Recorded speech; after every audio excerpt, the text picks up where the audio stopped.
Assalamualaikum warahmatullahi wabarakatuh. Perkenalkan, nama saya Sabrina Aura Hayati, NPM 234111056, Prodi Manajemen 23A.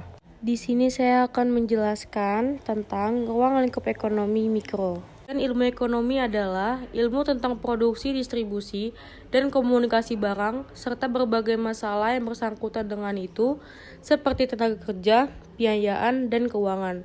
Selain itu, ilmu ekonomi juga sebagai ilmu pengetahuan tentang kegiatan sosial manusia dalam memenuhi kebutuhannya yang diperoleh dari lingkungannya. Dengan mempelajari ilmu ekonomi, maka dapat tindakan manusia ke depannya yang kemudian bisa digunakan untuk perencanaan bisnis. Ekonomi terbagi menjadi dua. Yang pertama, memberikan masukan untuk pengambilan keputusan terhadap tindakan ekonomi. Yang kedua, membantu pengambilan keputusan dalam prioritas kebutuhan yang ingin dipenuhi. Ekonomi, yang pertama, ekonomi deskriptif.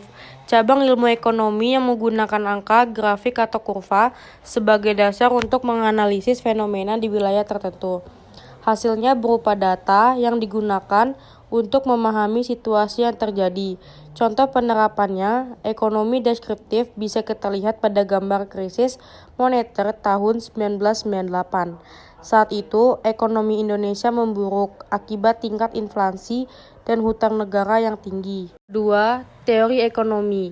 Teori ekonomi terbagi menjadi dua. Yang pertama, ekonomi mikro.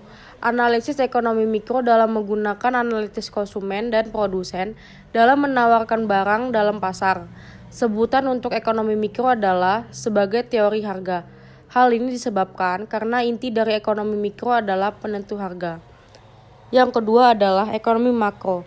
Keseluruhan perilaku ekonomi yang berkaitan dengan penggunaan faktor produksi yang tersedia secara efisien. Yang ketiga adalah ekonomi terapan. Teori yang menemukan sebab akibat terjadinya krisis dan mencari solusi untuk menyelesaikan permasalahan ekonomi lewat kebijakan pada bidang-bidang tertentu. Masalah ekonomi terbagi menjadi dua. Yang pertama, masalah ekonomi klasik. Kegiatan menghasilkan barang atau jasa.